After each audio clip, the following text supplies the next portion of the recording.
Welcome to the September edition of the Fiscal and Economics Issues Discussion Group. We'll be going through all the latest economic data for an hour and a half or two. We'll take a break around 8 o'clock for a few minutes, give everybody a chance to relax a little bit. You're welcome to put comments in the chat. If you have an urgent item, you can certainly interrupt me at any time and we will address the question or ask you to hold it until later. We will pause at the end of each section for questions as well. But feel free to use that chat. My name is David Doney. I have a co-presenter. His name is Karl Faulstich, and he's going to be joining us here very shortly. He's en route. And so I'll start it off and hand it over to him once he is with us. So what we do here, for those of you that are new, is this is a very fact-based, detailed economic review. We use the most credible sources available, which is usually the Federal Reserve Economic Database, or FRED, for all the latest information. We always cite our sources at the bottom of the pages, or you'll see the big FRED description there. We try to understand the facts so that you can sharpen your arguments and communicate to your audience on social media or in groups, wherever it is that you argue with people over economic matters. You come to the right place for the tools. And there should be a link to the presentation that is in the email that you received. If not, we'll send it out again. And then also, you can cut and paste and use these charts for a month until you come to the next meeting. Tonight, we're going to go through the labor market. So we'll talk about jobs and unemployment. We'll go through the household financial position, so wages, inflation, net worth, statistics like that. But tonight, we're going to do something we haven't done lately, is go through the candidate proposals in detail. So we'll talk about the budgetary and economic effects of the Harris and Trump proposals. In the action section, we have some slides that we recommend you share that are really easy to share. And then we had a request in the last meeting to talk about housing. So time permitting, we've got that as an appendix item. We also have a recurring item, which is a slide that compares Democrat versus Republican performance on almost all the key measures, usually by president. So we have those as appendix items, which we may get to as well. Let's start. So what happened in February of 2020, which was the pre-pandemic peak, is there were about 152.3 million people working. And that number fell by almost 22 million because of the pandemic and the shutdowns. And so we were in April 2020, we were at the bottom of that pile at 130.4 million workers. We started a very fast recovery as the lockdowns ended. For a while there, right before Biden started, we sort of plateaued. We actually had a negative job growth, which is part of why the Rescue Act was so important. And then we resumed the climb until June 2022, when we had regained that pre-pandemic peak, and everything since then has been gravy, setting records every single month. We haven't had a month with a job loss, actually going all the way back to January of 2021, or so December of 2020, sorry. And so we've been setting records ever since that June 22 period. And now we're up about 6.5 million jobs. So the latest jobs report, 142,000 jobs added in August, which is a historically solid number. There were adjustments totaling 86,000 to the prior 2 months, so only a 56,000 increase in the jobs versus previously reported, which is not a robust number after adjustments. And the job creation averaging about almost 370,000 a month under Biden. Almost 16 million jobs up from this trough down here in April of 2020. I'm sorry, 16 million jobs up from here when Biden started. Sorry, January 2021, 16 million jobs since then. Divided by 43, that gives you the 369. And then if you start counting here in June of 2022, you're at about 247,000 jobs a month, which is still very robust, even if we sort of discount Biden by starting once the pre-pandemic peak was regained. And I'll cover this idea of the preliminary benchmark revision in just a minute. But, this is a very good story in terms of the number of jobs, the recovery. If you think back to the Great Recession, we didn't regain sort of the pre-recession peak for almost 7 years, from early 7, 8 into middle of 2014. And here we bounce back in just a couple of years. So definitely a much faster recovery in this one. If you look at the 3-month average of those job creations per month, we're at about 116,000 a month, which is not particularly fast. That's actually pretty mediocre. The people that are happy about that are the Federal Reserve, because they want inflation to slow down. So as this job creation slows down, that's something that they've been after. However, that's not necessarily good for workers. We would like to see the job creation be faster than that. Somewhere in that 150,000 and up range is where you want to be. The preliminary benchmark revision, what that did is it reduced the number of jobs by 818,000 as of March 2024. That's how they do this. And then they will do a final benchmark, I believe, in January of 2025, and they'll restate the numbers again. So what they did is they reduced the number of jobs that were added, which is shown here in this initial column, the initially reported column. You take 68,000 on average. So if you divide 818 by 12, you get 68. Take the 68 out of each month, because we don't know which month. They just said 818 total. And so we just take that out, and then you can see what the job creation is there. And it's shown here in the graph, the blue versus the dotted orange being the revised benchmark. So bouncing around more in that 150 range on average, as opposed to more like the 200 and up range, at least for that year, highlighted here in yellow. So you'll see people arguing, yeah, but after the benchmark, Biden's job creation isn't so good. That's not really true, as I'll explain here. Hey, When you David. break this, yeah. Keith Mullins has his hand up. Oh, go ahead. Hi, David. This is Keith here. Yes. Yes, I ran into something the other day where a friend of mine claimed that most of those jobs that came back after the pandemic were just bounce back jobs, and they really should not be included in the the Biden recovery here. That they were never really unemployed; they just went home and sat around for a few months and came back, and so they want to discount that recovery of those pandemic jobs. I mean, he kind of caught me by surprise by that, because I know plenty of people that lost their jobs and they were in the lower incomes. But I mean, what is the recounter to that claim? And is there any breakdown on that? Yeah, you are in the right place. When you look at this, if you look at Trump before the pandemic hit, so 2017 to 2019, he was adding jobs at 180,000 a month on average. And if you add in that fourth year, it goes to negative. He's the only president that lost jobs for his 4-year term since World War II. Now, if you look at Biden from inauguration, so that's the most positive place for Biden to be. That's the plus 16 million jobs or so. That's 369,000 a month. If you only count from July 22, all right? So if you only start counting from here, after we regained that pre-pandemic peak in June, you start counting July changes and after, 247,000 jobs per month. Still much faster than Trump before the pandemic.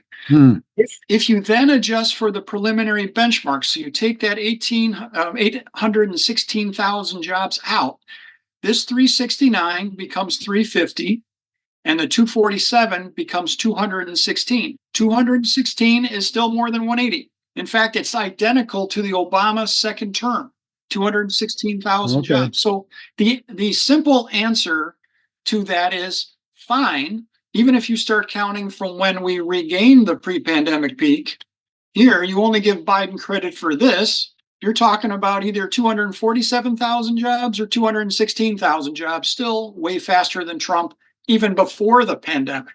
Yeah. So there is no scenario where Trump looks better unless you were to compare, like, the last few months under Biden.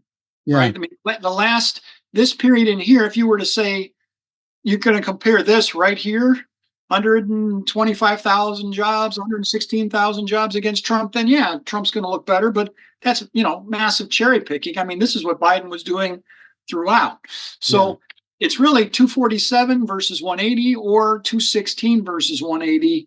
Take your pick. That's probably, I think, the fairest comparison. But understand that discounts Biden and cherry picks Trump, because it doesn't punish him for the pandemic, right? There is, and I know I've seen a lot of the same stuff because I'm on Twitter all the time, as you probably know. People are always arguing that Biden doesn't get credit from when he started. He only gets credit from here. But then they don't have the figures, right? Because they don't come to our session. These are the figures. It still looks great for Biden. I saw something come through on Twitter where like the Fox News people were actually saying, oh, job creation's faster under Trump, blah, blah, blah. And they called it their brain room. So people were having some fun with that, like the brain worm room. What was that? Because there's really no scenario where Trump looks better.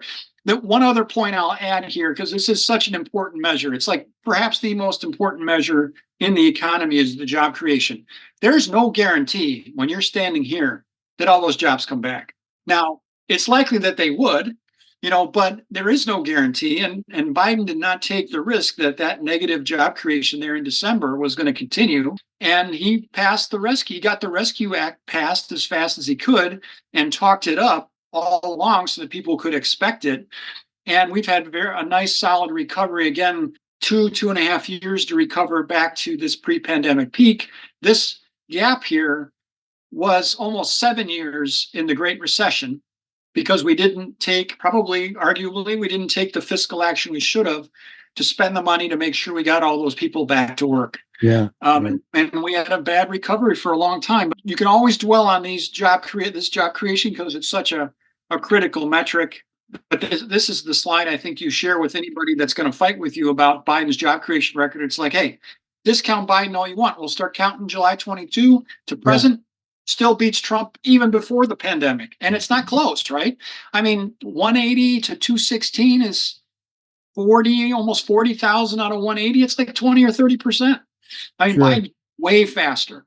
I mean, those job losses were measured by the Bureau of Labor Statistics during the pandemic, right? All of this is all definitive information. The Fred Payam series is the BLS data. Yeah, okay. So it's the same.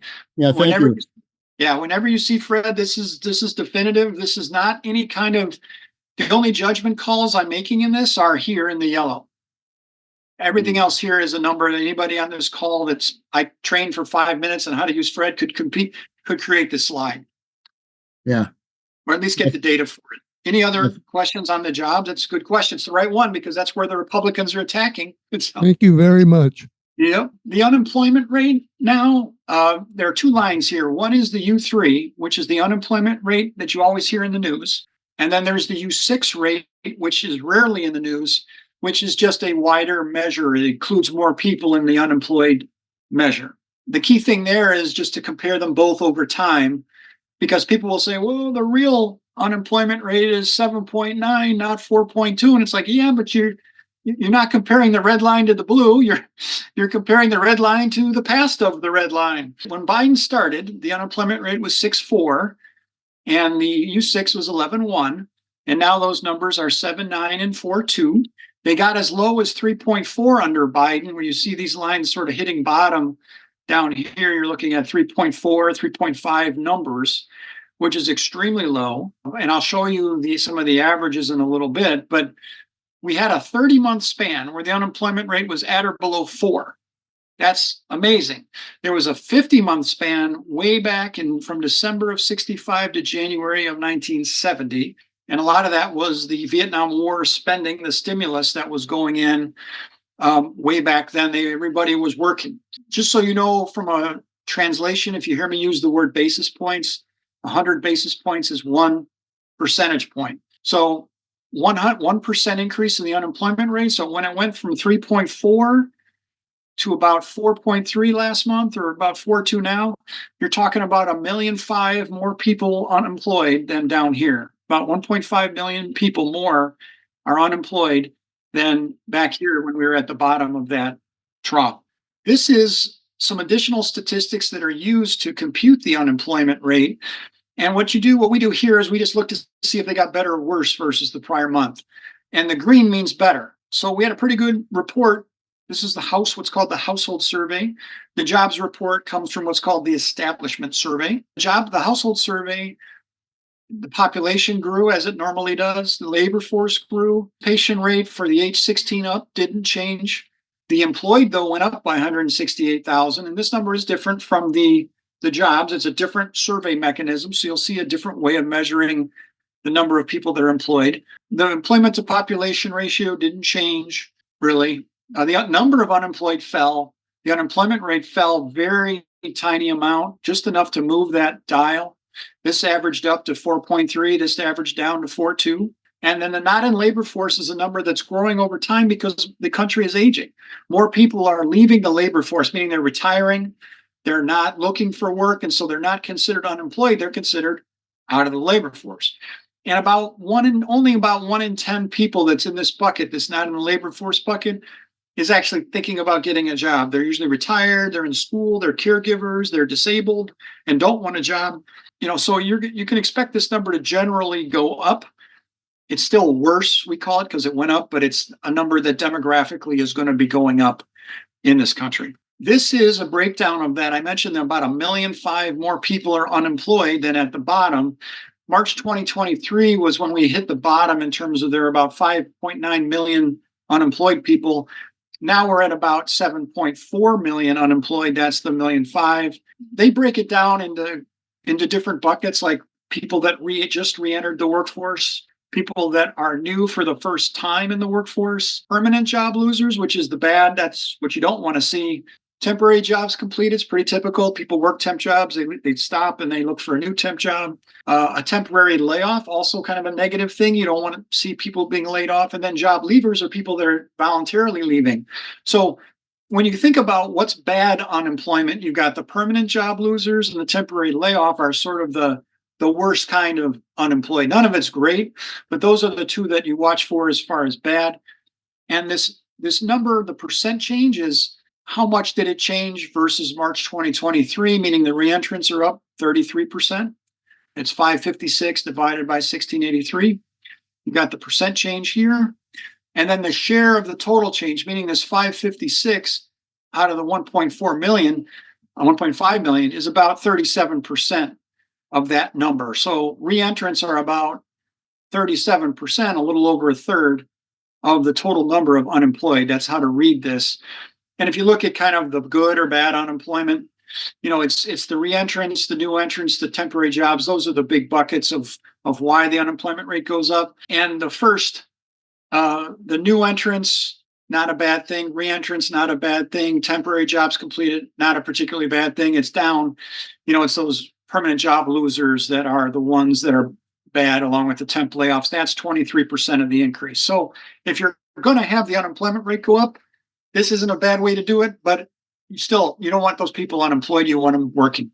This is one of the other, I think, really important measures of what's going on in the labor market. This is the share of people that are employed as a share of the population and that are in that prime working age, 25 to 54.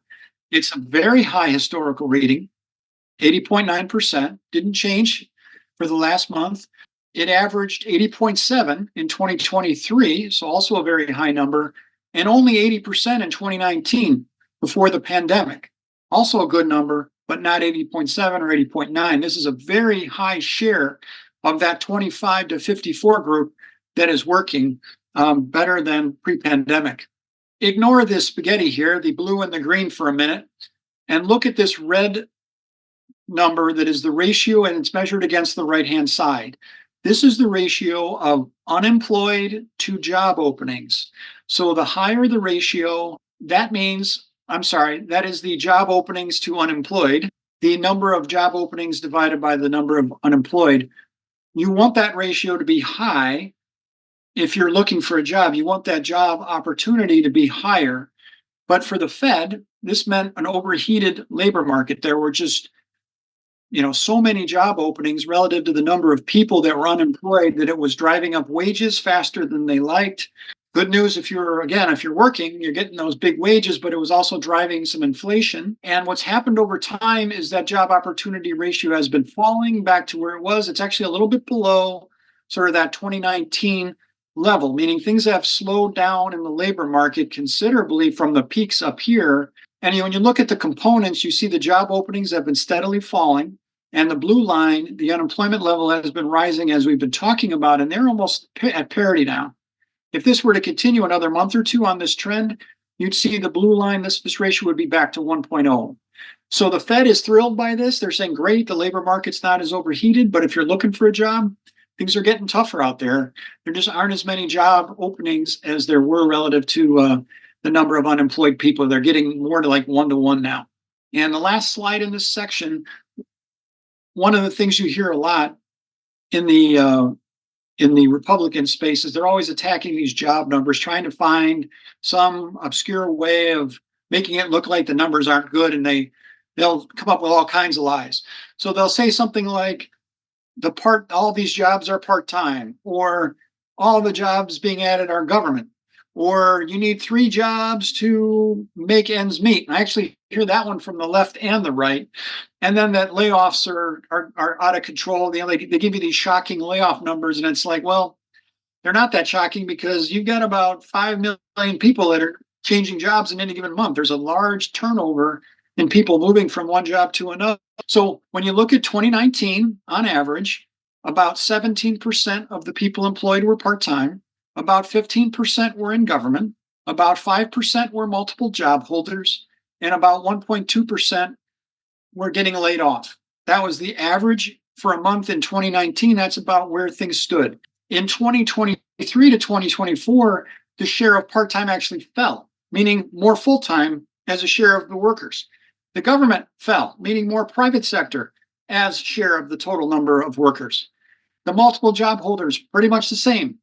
And the layoffs actually lower. So when you hear people complaining about these items or saying these are reasons to believe that things are not great in the labor market, or they were better under Trump, they're wrong. These things are better under Biden and have been in all of 2023 to 2024. If I were to go back into 2022, I'd probably see the same story as well. I mean, the jobs recovery has just been very solid, and it's not particularly different. I mean, these numbers are slightly better, but they're not materially different from where they were before the pandemic. So let me pause there for questions on the labor market stuff. I'm going to look at the chat and see what questions we've got. So let me see what we've got here. Okay. I would just point out a couple of things. Number one, you mentioned that, we were recovering from the job losses in early 2020 under Trump, but then we stalled in December of 2020 and actually lost 243,000 payroll jobs. Yep. The other thing is that, we've had a couple of lower job growth numbers in the last couple of months versus what we had been experiencing. Yep. If we go back to Trump's greatest economy ever, 2019, we find that we added in December of 2019 pre-pandemic 126,000, October 100,000 jobs, July 90,000 jobs, May 38,000 jobs, and in February 2019 we added 5,000 jobs. Well, that's great. Thank you, Karl. So he had some really pretty bad job numbers in his greatest economy ever. He's a great marketer. I wish Democrats had some marketers that could shout this from the rooftops the way he does. He's a shameless marketer. Glenn has his hand up. All right. It doesn't look like any questions. So yeah, go ahead. Yeah, I just wanted to kind of take a little bit of an exception with the the comment about things are getting better.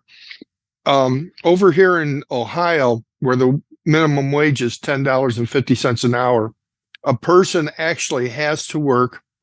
The average monthly rent for an 800 square foot now has hit around the $1,100 mark per month. And for a person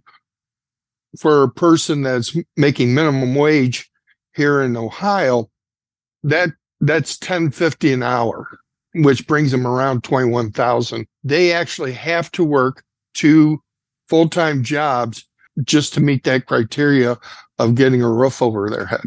Yeah, minimum wage is no way to go through life, right? I mean, it is incredibly difficult to make ends meet on that with that. I mean, I don't know how people survive at that level of pay. It's brutal. But again, when we look at these statistics, there are going to be people that are suffering. There's no doubt. But this is, for all these key measures, everything looks better than before the pandemic. And we're going to talk a little bit about housing in a bit, but that rent statistic is one I've seen that is pretty bad.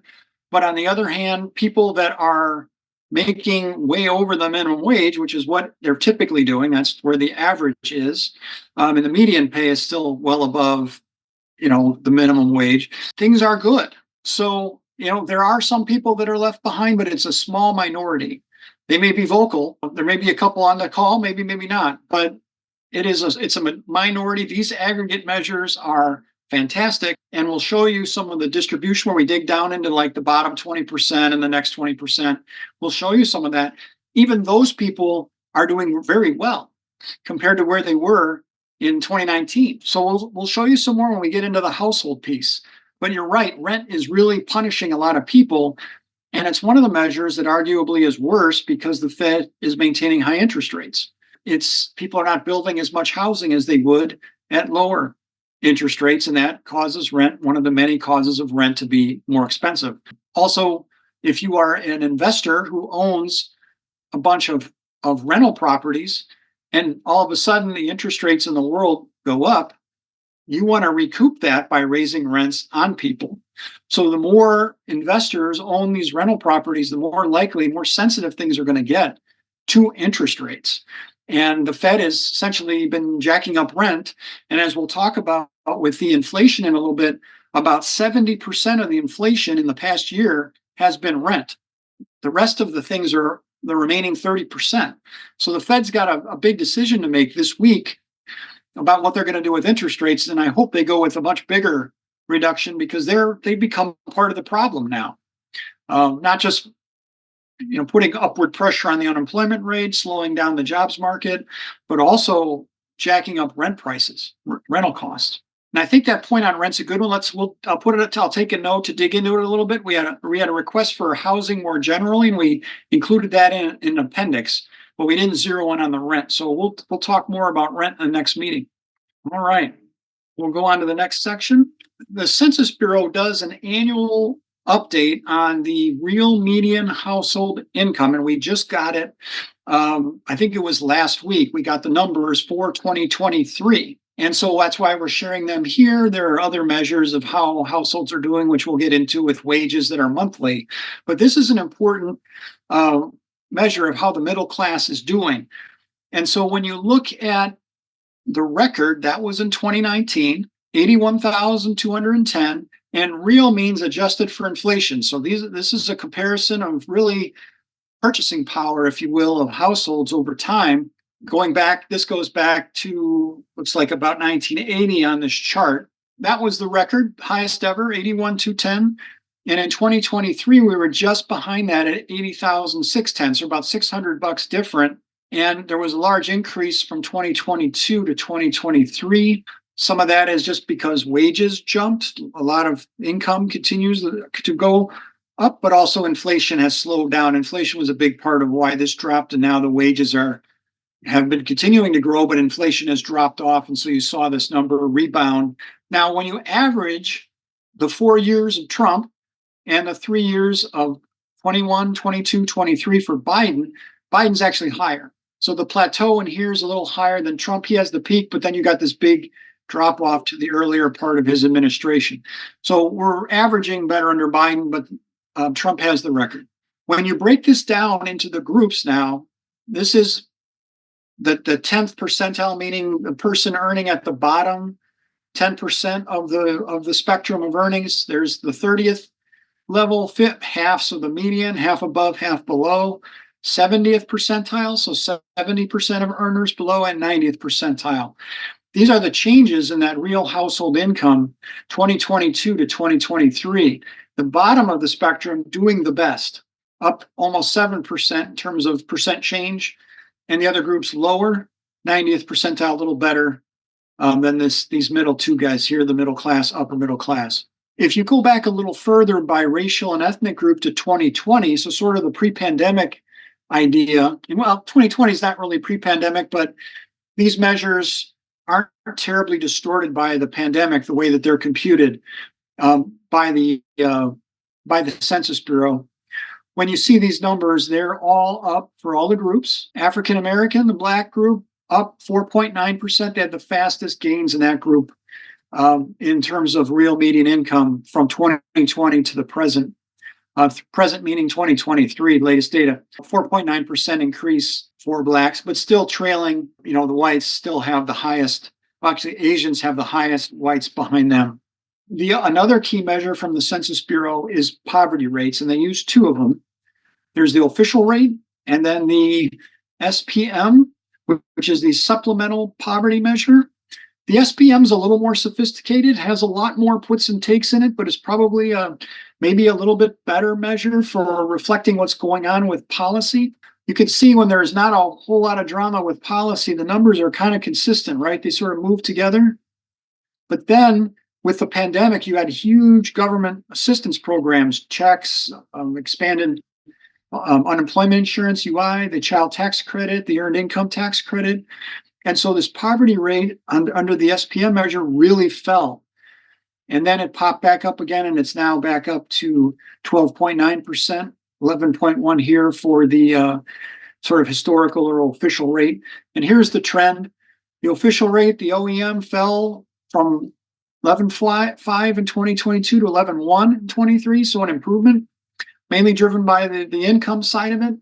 The SPM, though, increased from 12.4 to 12.9, mainly good income gains, but more than offset by higher costs. So inflation, the rent, as someone mentioned earlier, and then also reduced government benefits from the pandemic have completely fallen off. And so now you see that SPM back up.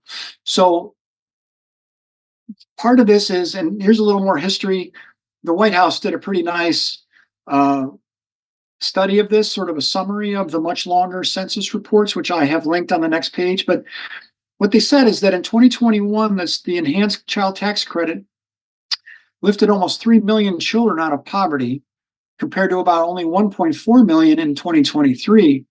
And that CTC cut the child poverty rate by more than 40%, so almost half. So this isn't just children, this is everybody, but the children really got a huge benefit when their parents got these big child tax credits. And it wasn't a tremendous amount of money, but it made a huge difference for poor families. Basically, Republicans and either Manchin or Sinema or both more or less blocked the extension of that. And it would have been a really excellent policy to keep that blue line down here under control. So the obvious question I'm sure some of you have is, what are the details of the differences in these measures? All that you could possibly want to know about them are here. This is not for the faint-hearted. The short measure, the short version I would give you is the official poverty measure is more about the tax, the before tax cash income. The supplemental poverty measure gets more into all of the other government benefits that people get. And it also gets into some other categories. So it's a much more complicated measure, but perhaps more accurate.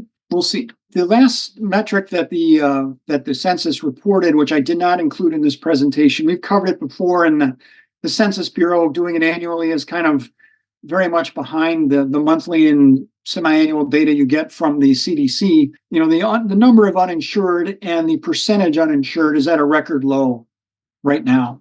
It went up for a little while under Trump because he did a lot of ACA sabotage those first 3 years he was in office. And then it actually went down in 2020 because of the CARES Act, and some of the pandemic responses really powered up the ACA. And so then we've seen that continue and on down. But you don't see that graph here. I didn't include it, but just if somebody talks about it, it's a great thing for Democrats to talk about is record low percent and number of uninsured now. When we talk about inflation was 0.2 in August, meaning prices were 0.2 higher than they were in July. That's a 1 month change. If you multiply that times 12 as sort of a rule of thumb, you get to about 2.4, which is higher than the Fed would like, roughly. It's pretty close, actually, to what the Fed would like, because they use another inflation measure that usually a little bit lower than that. But roughly 2.4% for a year is not something that's scaring people. And you had a couple of months where the inflation rate was zero, negative. Prices actually fell a little bit in June versus May. Sort of, if you look at the latest data, keep that number in mind, 2.4 annualized. When you look at versus a year ago, it's almost the same, 2.5% versus a year ago for the all items, and then what's called the core, excluding food and energy, at 3.2%. So these are not scary inflation numbers. These are pretty typical historically numbers. And again, as I mentioned earlier, and I've highlighted here, shelter, meaning rent, was about 70% of the 12-month increase in the all items less food and energy. So 70% of that three, so 2.1 or so of that, a little higher, 2.2 of that core was rent. A top secret thing that only people that come to these sessions know is that hourly wages have always outgrown inflation from before the pandemic. They have every single month along the way from February 2020, the cumulative gain in wages was higher than the cumulative gain in the CPI and the CPI core. They got close right here, but the wages have grown since February of 2020, 26% for hourly wages. And this is for the production and non-supervisory workers. So this is the bottom 80% or so of private sector workers. So it's not distorted by the rich. It's just kind of what's going on in the middle class, those bottom 80% of workers. 26.1 versus 21.2 for the CPI and 19.6 for the CPI core. And that represents about a 4% increase in real hourly wages or purchasing power over that time. Very good story, very good news. To look at it in terms of the hourly wage, of how much are people getting paid an hour, the real wage was $29.09. This is in today's dollars, so everything's apples to apples comparison here. Everything's in 2024 dollars, August 2024 dollar, $29.09 an hour.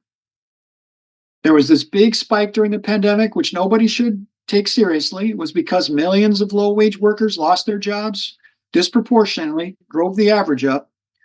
That corrected over time. Then we had this big inflationary spike, and then we've been climbing ever since as inflation has slowed. But notice that at no point under Biden were we lower than we were before the pandemic. We've always had more purchasing power. And the media did a horrible job of explaining this, because what they did is they said, oh no, purchasing power is down under Biden. Here's where Biden started. And that was true after about here. And for a long time, we didn't regain this point where Biden started until very recently. And the media just talked that up as like it's a tragedy and some awful thing that's happening. It's like, no, we're still way better than we were. Not way better, but $1 an hour better than we were in 2020 before the pandemic. Greatest economy ever, we're better than that. Have been throughout the Biden era. And I emphasize this because the media goes the other way. They don't talk about this stuff. Even some of the top economics journalists at Washington Post and the New York Times don't know how to tell this story. If you follow them, real wages are down, workers are disappointed, blah, blah, blah. And it's like, well, that's not really what happened here. We're up. And we're always better than before the pandemic, which allegedly Republicans love this period of time. But you don't have to believe me, because there's this wonderful organization called the Congressional Budget Office, also known as the Nonpartisan Congressional Budget Office. They are the definitive source of analysis that is for the Congress. The guy that runs it is a Republican. And what he's saying here is that incomes have outgrown inflation 2023 versus 2019. He's saying it at all income levels. So the lowest quintile, meaning the lowest 20%, a quintile is a 20% chunk, all the groups. And what this down means is that this is the change in share of the income after transfers and taxes that it took to buy the same stuff you bought in 2019. So down is good. It took a lower percentage of your income to buy the same stuff that you bought in 2019. Again, carefully guarded secret. This is after taxes, transfers and taxes. And this is market income before all the government transfers. Still, same story, better off. Now, the rich were able to buy with the same stuff with even less of their income than everybody else, but everybody is better off than they were, which you should expect if you see this story. The income has outgrown inflation, or this story. That's another way that CBO is explaining it. And they're saying it's not just at an average or for the top, it's every group saw that.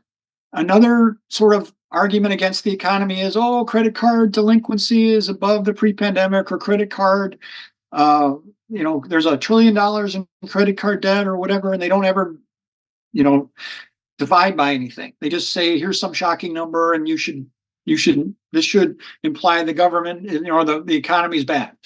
You always have to divide by something. Don't ever take a large number like 34 trillion national debt at face value. You got to divide the stuff by something to understand it. And so here's the delinquency rate. And it is above the pre-pandemic. Recently, it's been spiking, so it's something to watch out for. It's higher, but historically low. Going all the way back to 1990, somehow America survived with 4 to 5% delinquency rates for 30 years. And now it's still below any time from 2000. It's still below, I guess, practically all of our history except in here. So still a very good number, but we're watching this because you don't want to see this go up. This is the Fed saying, Fed's watching this stuff too, saying, all right, we're seeing some pressure on consumers, but it's not a historically crazy number. One of my favorite charts, this shows. David? Yep, go ahead.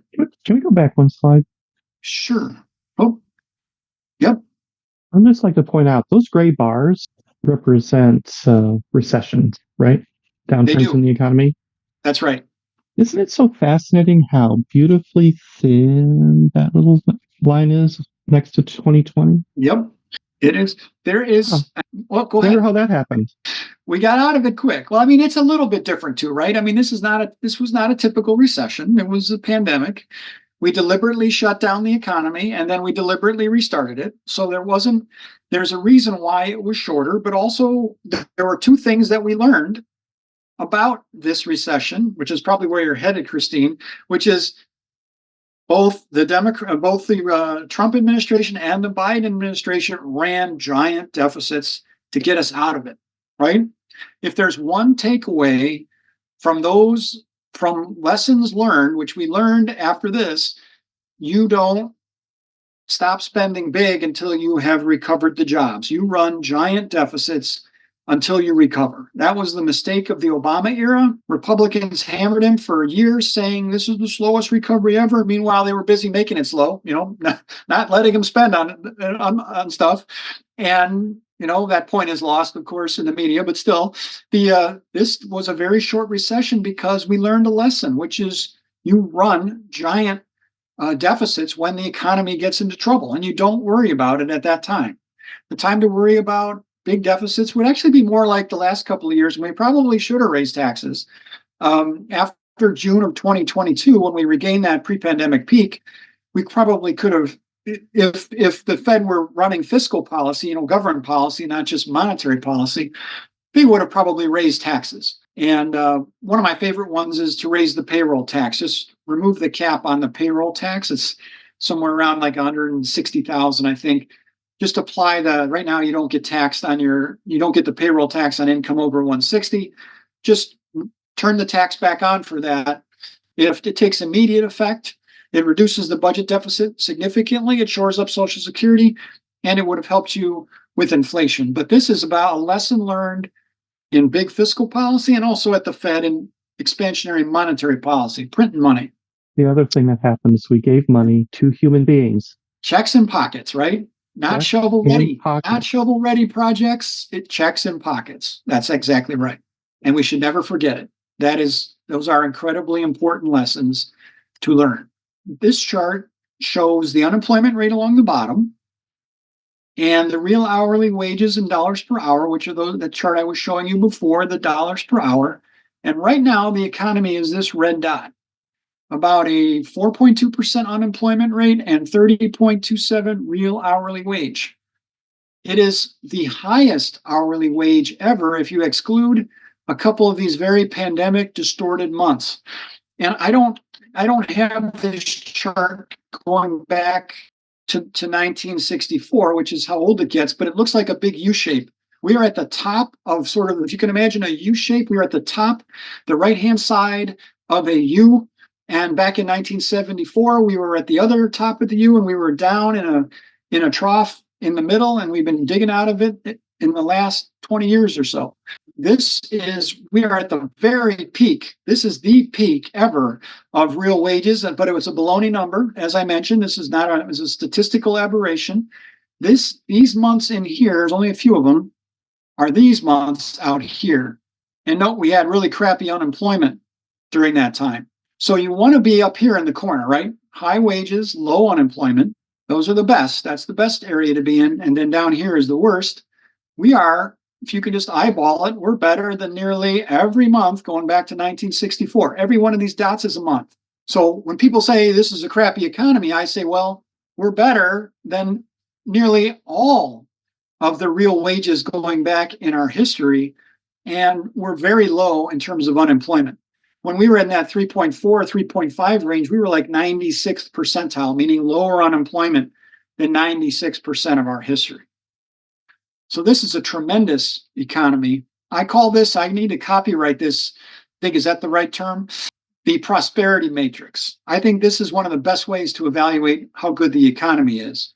And let's see how Biden stacks up if you average him.